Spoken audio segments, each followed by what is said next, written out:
اس میں حضرت ابو ہریرہ بیان کرتے ہیں کہ رسول اللہ صلی اللہ علیہ وسلم نے فرمایا، اس ذات کی قسم جس کے ہاتھ میں میری جان ہے، اگر تم گناہ نہیں کرو گے تو اللہ تعالیٰ تم کو لے جائے گا، تمہاری جگہ ان لوگوں کو لائے گا جو گناہ کریں گے پھر بخشش مانگیں گے، بس اللہ تعالیٰ ان کو معاف فرما دے گا۔ حضرت ابو ہریرہ بیان کرتے ہیں، یعنی اس حدیث کا یہ مطلب نہیں کہ انسان سوچے اچھا پھر میں کون سا گناہ کروں اور میرے لیے تو اب کھلی چھٹی ہو گئی ہے کہ جو چاہوں کروں، یہ نہیں۔ انسان کو اللہ تعالیٰ کے حضور ڈرتے ہوئے ہی، یعنی جب آپ باب الرجا پڑھیں تو پیچھے سے باب الخوف بھی پڑھ لیں کہ اللہ تعالیٰ جہاں بہت رحمت کرنے والے ہیں وہاں بہت شدید بھی ہیں، اور خاص طور پر گناہ کرتے وقت انسان کو یہ ضرور سوچ لینا چاہیے کہ جو گناہ میں کرنے جا رہا ہوں کتنی بڑی ہستی کی شان میں گستاخی ہے، کیونکہ انسان کو یہ نہیں دیکھنا چاہیے کہ گناہ کتنا چھوٹا ہے یا کتنا بڑا ہے، یہ دیکھنا چاہیے کہ جس رب کی نافرمانی ہو رہی ہے وہ رب کتنا عظیم ہے۔ اور آپ دیکھیں کہ جب آپ کی بات نہیں مانی جاتی، جیسے آپ کے بچے ہی ہوں یا آپ کے دوست احباب ہوں یا آپ کے شوہر ہی کیوں نہ ہو یا کوئی بھی، تو آپ کی فیلنگ یا آپ کے احساسات کیا ہوتے ہیں؟ تو اللہ تعالیٰ تو اپنے بندوں سے 70 ماؤں سے بڑھ کے پیار کرنے والا ہے، تو جب بندہ جان بوجھ کے گناہ کرتا ہے تو اللہ تعالیٰ کو بھی اس سے تکلیف پہنچتی ہے۔ اور پھر اگلی حدیث ہے، حضرت ابو ہریرہ بیان کرتے ہیں کہ ہم ایک جماعت حضور صلی اللہ علیہ وسلم کے ساتھ بیٹھے ہوئے تھے، ہمارے ساتھ حضرت ابو بکر، حضرت عمر بھی تھے۔ رسول اللہ صلی اللہ علیہ وسلم ہمارے درمیان سے اٹھے اور آپ کو ہم پر واپس تشریف لانے میں دیر ہو گئی۔ ہمیں خطرہ لاحق ہو گیا کہ کہیں ہماری غیر حاضری میں آپ کو قتل نہ کر دیا جائے۔ اس خیال سے ہم گھبرا کر کھڑے ہو گئے اور میں سب سے پہلے گھبرا کر اٹھا۔ چنانچہ میں حضور صلی اللہ علیہ وسلم کی تلاش میں نکلا، یہاں تک کہ میں انصار کے باغ کے پاس پہنچا۔ راوی بیان کرتے ہیں کہ حضرت ابو ہریرہ نے لمبی حدیث بیان فرماتے ہوئے کہا کہ رسول اللہ صلی اللہ علیہ وسلم نے فرمایا، اے ابو ہریرہ، جاؤ اور اس باغ کے پیچھے جس شخص کو ملو اس کو جنت کی بشارت دے دو، بشرطے کہ وہ اس بات کی گواہی دیتا ہو کہ اللہ کے سوا کوئی معبود نہیں، اس بات پر اس کا دل بھی یقین رکھتا ہو، یعنی پورے خلوص کے ساتھ وہ یہ بات کہنے والا ہو، نہ کہ صرف ظاہری طور پر۔ حضرت عبداللہ بن عمرو بن عاص بیان کرتے ہیں کہ نبی صلی اللہ علیہ وسلم نے حضرت ابراہیم علیہ السلام کے بارے میں اللہ عز و جل کا فرمان پڑھا کہ ابراہیم علیہ السلام نے کہا، اے میرے پروردگار، انہوں نے بہت لوگوں کو گمراہ کیا، بس جو شخص میری تابعداری کرے گا وہ مجھ سے ہے۔ پھر حضرت عیسیٰ علیہ السلام کا قول تلاوت کیا کہ آپ ان کو عذاب دیں تو یہ آپ کے بندے ہیں، اور اگر آپ ان کو معاف کر دیں گے تو آپ غالب حکمت والے ہیں۔ بس آپ نے اپنے ہاتھوں کو اٹھایا اور دعا کی، اے اللہ پاک میری امت کو معاف کر دیجئے، اور آپ رونے لگ گئے۔ اللہ عز و جل نے فرمایا، اے جبریل علیہ السلام، محمد صلی اللہ علیہ وسلم کے پاس جاؤ اور ان سے پوچھو کہ آپ کس لیے رو رہے ہیں، حالانکہ اللہ تعالیٰ خود خوب جانتا ہے۔ بس آپ کے پاس جبریل علیہ السلام آئے، رسول اللہ صلی اللہ علیہ وسلم نے اس کو بتا دیا جو آپ نے دعا کی تھی، اور اللہ خوب جانتا ہے کہ آپ نے کیا دعا کی تھی۔ تو اللہ تعالیٰ نے فرمایا، اے جبریل، تم محمد صلی اللہ علیہ وسلم کے پاس جاؤ اور ان سے کہو کہ ہم آپ کو آپ کی امت کے بارے میں خوش کر دیں گے اور آپ کو غم میں مبتلا نہیں کریں گے۔ اس سے آپ اندازہ لگائیں کہ حضور صلی اللہ علیہ وسلم کے ہم پر کتنے احسانات ہیں، اور کتنا وہ اپنی امت کے بارے میں فکر مند ہوتے تھے، اور کتنا اپنی امت کے مستقبل کے بارے میں خوف رکھتے تھے کہ اللہ تعالیٰ کا غضب جو اتنا شدید ہے، اگر امت اس میں گرفتار ہو گئی تو چھوٹ کس طرح ہوگی۔ اور آپ ہمارے لیے دعائیں کرتے تھے، لیکن میں اور آپ سوچیں کہ ہم آپ صلی اللہ علیہ وسلم کے لیے کتنا درود پڑھتے ہیں، ہم آپ کے لیے کتنا درود بھیجتے ہیں اور آپ پر کتنا سلام پڑھتے ہیں۔ یہ کوتاہی ہونی نہیں چاہیے، کیونکہ آپ کے لیے جب درود شریف پڑھا جاتا ہے تو ایک دفعہ پڑھنے سے 10 رحمتیں لازم آتی ہیں۔ پھر اسی طرح حضرت معاذ بن جبل روایت کرتے ہیں کہ میں ایک گدھے پر نبی صلی اللہ علیہ وسلم کے پیچھے بیٹھا ہوا تھا۔ آپ نے فرمایا، اے معاذ، کیا تجھے معلوم ہے کہ اللہ کا اس کے بندوں پہ کیا حق ہے اور بندوں کا حق اللہ پر کیا ہے؟ میں نے عرض کی کہ اللہ اور اس کے رسول خوب جانتے ہیں۔ آپ نے فرمایا، اللہ کا بندوں پہ یہ حق ہے کہ وہ اس کی عبادت کریں اور اس کے ساتھ کسی چیز کو شریک نہ ٹھہرائیں،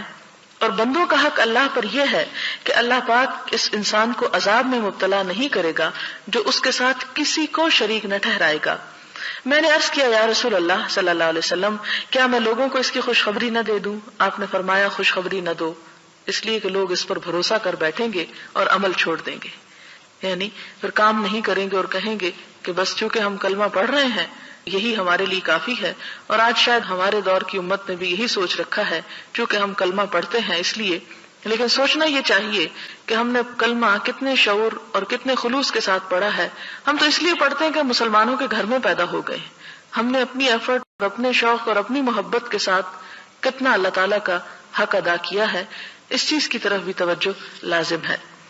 اور پھر آپ دیکھیں کہ جیسے سورۃ الکہف کی آخری آیت ہے، اس کا شان نزول میں یہ بتایا جاتا ہے. ایک روایت میں آتا ہے کہ ایک شخص حضور صلی اللہ علیہ وسلم کے پاس حاضر ہوا اور کہنے لگا کہ اللہ کے رسول صلی اللہ علیہ وسلم، میں جب کوئی کام کرتا ہوں تو میں چاہتا ہوں کہ دنیا میں بھی میری اس سے شہرت ہو اور آخرت میں بھی اس کا اجر ملے، تو کیا مجھے اجر ملے گا؟ کیا مجھے اس پر ثواب ہوگا؟ تو اس پر حضور صلی اللہ علیہ وسلم خاموش ہو گئے. پھر یہ آیت نازل ہوئی جو آپ نے پڑھ کر سنائی، من کان یرجو لقاء ربہ فلیعمل عملا صالحا ولا یشرک بعبادۃ ربہ احدا. جو شخص اپنے رب سے ملاقات کی امید رکھتا ہو اسے چاہیے کہ نیک عمل کرتا رہے. فلیعمل یعنی عمل کرتا رہے یا کرے، عملا صالحا نیک عمل، اور کیا نہ کرے، ولا یشرک بعبادۃ ربہ احدا، اور اپنے رب کی عبادت میں کسی کو شریک نہ ٹھہرائے. اور رب کی عبادت میں یعنی جو بھی عبادت یعنی جو بھی اطاعت اور جو بھی نیکی کا کام انسان اللہ کی خوشی کے لیے کرے، پھر اس میں کسی اور کی خوشی کی پرواہ نہ کرے یا اس کو شامل نہ کرے. اگلی حدیث حضرت براء بن عازب سے روایت ہے، نبی صلی اللہ علیہ وسلم نے فرمایا، مسلمان سے جب قبر میں سوال کیا جاتا ہے تو وہ گواہی دیتا ہے کہ اللہ کے سوا کوئی معبود نہیں اور محمد صلی اللہ علیہ وسلم اللہ پاک کے رسول ہیں. اللہ کا ارشاد خدا مومنوں کے دلوں کو ٹھیک اور پکی بات سے دنیا کی زندگی میں بھی مضبوط رکھتا ہے اور آخرت میں بھی رکھے گا. یہ ارشاد اللہ تعالیٰ کا ارشاد اس کے مطابق ہے. مراد یہ ہے کہ جو شخص دنیا میں ایمان پر قائم رہا،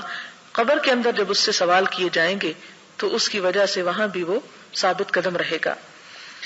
حضرت انس رسول اللہ صلی اللہ علیہ وسلم سے روایت کرتے ہیں، آپ نے فرمایا کہ کافر جب کوئی نیک کام کرتا ہے تو اس کی وجہ سے اس کو دنیا ہی میں مزہ چکھا دیا جاتا ہے، دنیا میں ہی کوئی نہ کوئی اس کے لیے خیر خواہی بھلائی پیدا کر دی جاتی ہے. اور مومن کے لیے اللہ پاک اس کی نیکیوں کا آخرت میں ذخیرہ بناتے ہیں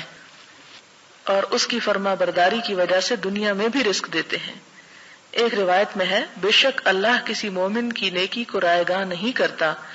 دنیا میں بھی اس کو بدلہ ملتا ہے اور آخرت میں بھی اس کو بدلہ ملے گا. لیکن کافر ان نیکیوں کی وجہ سے جو اس نے اللہ کے لیے کی تھی دنیا میں رزق دیا جاتا ہے، اور جب وہ آخرت کی طرف جائے گا تو اس کے پاس کوئی نیکی ایسی نہیں ہوگی کہ جس کا اسے بدلہ دیا جائے. یعنی کافر کی ہر نیکی کا بدلہ دنیا ہی میں دے دیا جاتا ہے. حضرت جابر بیان کرتے ہیں کہ رسول اللہ صلی اللہ علیہ وسلم نے فرمایا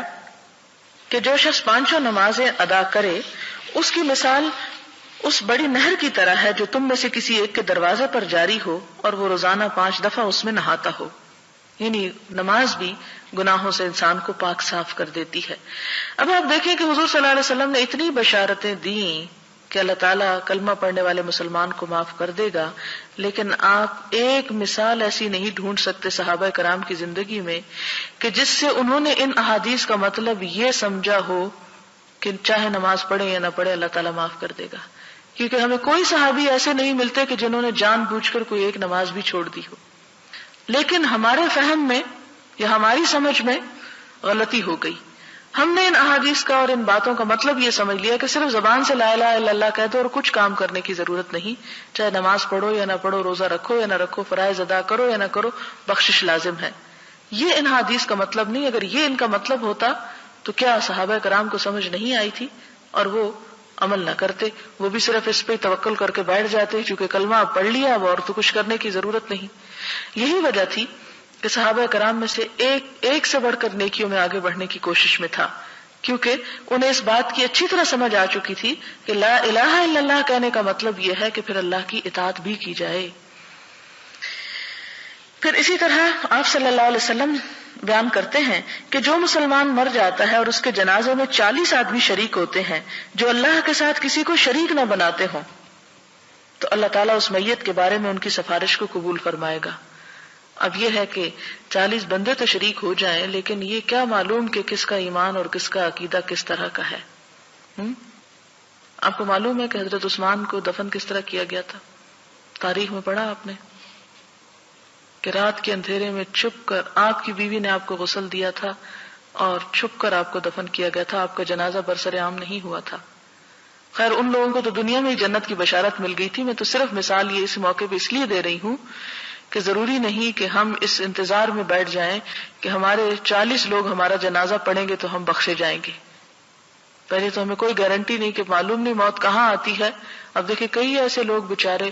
فوت ہو جاتے ہیں، سمندر کی لہروں میں بہہ جاتے ہیں، کہیں اور کریش ہو جاتے ہیں کہ پھر ان کا جنازہ بھی نہیں پڑھا جاتا، یا کسی کو ایسے لاسٹ ایسی جگہ پہ گم ہو جاتے ہیں، ایسی جگہ پہ موت واقع ہو جاتی ہے کہ ڈھونڈنے سے میت بھی نہیں ملتی، تو جنازہ کہاں کا. تو اس لیے ان چیزوں پہ بھروسہ کر کے انسان کو عمل نہیں چھوڑ دینا چاہیے. لیکن یہاں یہ صرف امید دلانے والی بات ہے کہ اللہ تعالیٰ سے امید رکھنی چاہیے، اور دوسری بات یہ کہ انسان کو کوشش کرنا چاہیے کہ اس کے آس پاس اس کے ماحول میں ایسے لوگوں کی کثرت ہو، اس کا اٹھنا بیٹھنا، اس کی دوستی، اس کی تعلق ایسے لوگوں کے ساتھ ہو کہ جو اللہ تعالیٰ کے ساتھ شرک نہ کرنے والے ہوں اور نیکی پر قائم رہنے والے ہوں. کیونکہ عموماً جنازہ تو پھر وہی پڑھتے ہیں جو کسی کے ساتھ کوئی تعلق رکھتے ہیں. ہمارے ہاں تو یہ ہے کہ اگر سڑک پہ جاتے ہوئے دیکھ بھی رہے ہوں کہ کوئی جنازہ پڑھا جاتا ہے تو اس لیے لوگ آگے نہیں بڑھتے کہ وہ ہمارا کیا لگتا ہے، تو صرف وہ تعلق اور رشتہ داری یا کسی دوستی یا کسی محبت کی بنیاد پر. تو اس لیے انسان کی تعلق اگر دوستی ایسے لوگوں کے ساتھ ہے جو دنیا سے جانے کے بعد بھی انہیں دعائیں میں شریک رکھیں اور ان کے جنازے میں ان کی خلوص کے ساتھ مانگیں. ایک موقع پر حضور صلی اللہ علیہ وسلم نے کسی صحابی کا جنازہ پڑھا اور اتنی اچھی دعا کی کہ ایک اور صحابی ہے، مجھے نام یاد نہیں، اس وقت انہوں نے یہ خواہش کی کہ میرا آج یہ دل چاہتا تھا کہ کاش یہ میت میں ہوتا اور مجھ پر اللہ کے رسول صلی اللہ علیہ وسلم اس طرح کی دعائیں پڑھتے. تو یہ قسمت کی بات ہوتی ہے کہ کسی کو کیا نصیب ہو جائے، اور وہ بھی اللہ تعالیٰ اپنی رحمت پھر اسی لیے کرتا ہے کہ وہ بندے اللہ تعالیٰ کی رحمت کو دعوت دیتے ہیں اور اس کے لیے فریادیں کرتے ہیں. پھر حضرت عبداللہ بن مسعود بیان کرتے ہیں کہ ہم نبی صلی اللہ علیہ وسلم کے ساتھ 40 انسان ایک خیمے میں تھے. آپ نے فرمایا کیا تم اس بات پر راضی ہو کہ تم تمام جنت والوں میں 1/4 ہو، یعنی جنت میں جتنے لوگ جائیں 1/4 تم لوگ ہو. ہم نے عرض کیا جی ہاں ہم راضی ہیں. آپ نے فرمایا کیا تم اس بات پہ راضی ہو کہ تم تمام اہل جنت میں 1/3 ہو، یعنی تیسرا حصہ ہو، چوتھا نہیں. ہم نے عرض کیا جی ہاں ہم راضی ہیں. آپ نے فرمایا اس ذات کی قسم جس کے ہاتھ میں محمد صلی اللہ علیہ وسلم کی جان ہے، میں امید کرتا ہوں کہ تم تمام اہل جنت سے نصف ہوگے، یعنی امت محمد صلی اللہ علیہ وسلم جنت والوں کا آدھا حصہ ہوگی، امید کرتا ہوں. اور یہ اس طرح ہے کہ جنت میں مسلمان کے سوا کوئی داخل نہ ہو سکے گا، اور تمہاری مثال مشرکین کے مقابلے میں اس سفید بال کی طرح ہے جو سیاہ رنگ والے بیل کے چمڑے میں ہوتا ہے. اندازہ کریں کہ دنیا میں مشرکین کی اتنی کثرت ہوگی کہ اس میں خالص عقیدے والے اس طرح ہوں گے کہ جیسے سیاہ بیل کے اندر جسم پر ایک سفید بال. اب نسبت دیکھیں کیا ہے، یعنی صرف زبان سے یہ کہہ دینا کہ لا الہ الا اللہ یہ کافی نہیں ہے. انسان کو ہر دم کوشش کرنی چاہیے کہ کہیں اس کی زبان سے کہیں اس کے عمل میں کوئی ایسا شرک کا عمل جو ہے وہ داخل نہ ہو جائے. آپ دیکھیں کہ ایک شخص حضور صلی اللہ علیہ وسلم کے پاس آتا ہے اور کہتا ہے کہ جو اللہ چاہے اور جو آپ چاہیں. آپ صلی اللہ علیہ وسلم کا چہرہ بدل جاتا ہے اور آپ فرماتے ہیں اجعلتنی للہ ندا، کیا تم نے مجھے اللہ کا شریک بنا دیا؟ نہیں، یوں کہو کہ جو اللہ چاہے اور بس، مجھے ساتھ شریک نہ کرو. اور پھر اسی طرح ایک اور جگہ پر آتا ہے اس طرح کہنا بھی شرک میں شامل ہو جاتا ہے کہ اگر کتا نہ ہوتا تو میرے گھر میں چور داخل ہو جاتے. یعنی اس قسم کے کلام میں اس طرح کی شرکیہ باتیں جو ہیں ان سے بھی منع کیا گیا. اور اسی طرح نماز روزہ جو بھی نیکی انسان کرے صرف خدا کی رضا کے لیے کرے، اس لیے نہ کرے کہ لوگوں کے درمیان اس کو نیکی کی شہرت حاصل ہو. تو یہاں پر آپ دیکھیں کہ آپ نے فرمایا، یہ دوبارہ آپ دیکھیں تاکہ اچھی طرح سمجھ میں آئے کہ تمہاری مثال مشرکین کے مقابلے میں، یعنی جنت میں جانے والے اہل ایمان کی مثال مشرکین کے مقابلے میں